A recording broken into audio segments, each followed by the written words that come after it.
Welcome back to part 3 of our series on police utilization and PROUT, the progressive utilization theory. In this video, I'm going to talk about police brutality as a symptom of capitalism and the defund the police movement. So it's no secret that the police act with extreme force because they are enabled by their departments and the legal structure that protects them, and also because of their oftentimes sense of superiority toward people of color, and frankly toward people in general. I mean, how much more can they blatantly show their disdain for the public?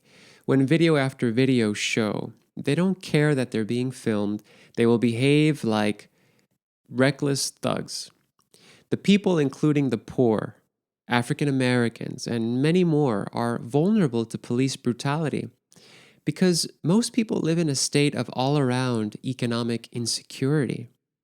People do not have their minimum requirements of life guaranteed. People do not have guaranteed health care, housing, food, education, and other basic necessities. They also don't have guaranteed employment. Without these basic needs being met, you will always have people that will have to resort to small, petty crimes and larger crimes in order to get by. You'll also have people out on the streets when they have nowhere else to go and be picked up by the police. Criminal justice scholar Barry Latzer wrote in a 2017 article, "Violent crime will diminish for low-income populations when they move up the social ladder." In his writing, Latzer also makes an interesting distinction that whether the economy is good or bad, crime rates actually remain the same. According to him, the best indicator of a decline in crime is found in upward mobility. Middle and upper middle class people tend to commit less violent crimes and are less prone to police altercation. So how do we accomplish this?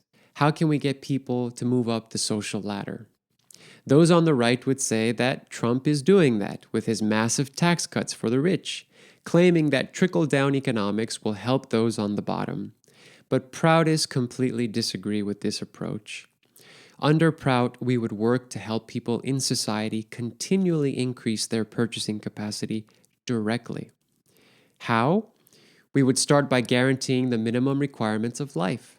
And to help provide jobs for all, we could start by putting people to work guaranteeing the minimum requirements. The Defund the Police movement, currently being put into law in places like Minneapolis, is revolutionary and also misunderstood. It's actually about starting over, not completely eradicating the police. Finally, they're reconfiguring who should take wellness calls, nuisance checks, who should deal with the police, who should deal with minors. They no longer want the police involved in what is not necessary. Defund the police is a powerful political notion and is the next iteration of Black Lives Matter. Still, as a friend and ally to the Black Lives Matter movement, I would make the assertion that it is merely a good start. If we want to help the victims of police, we have to help them get out of poverty and secure their basic necessities. It's not enough to reallocate resources away from the police and put them in the hands of other social sectors of society.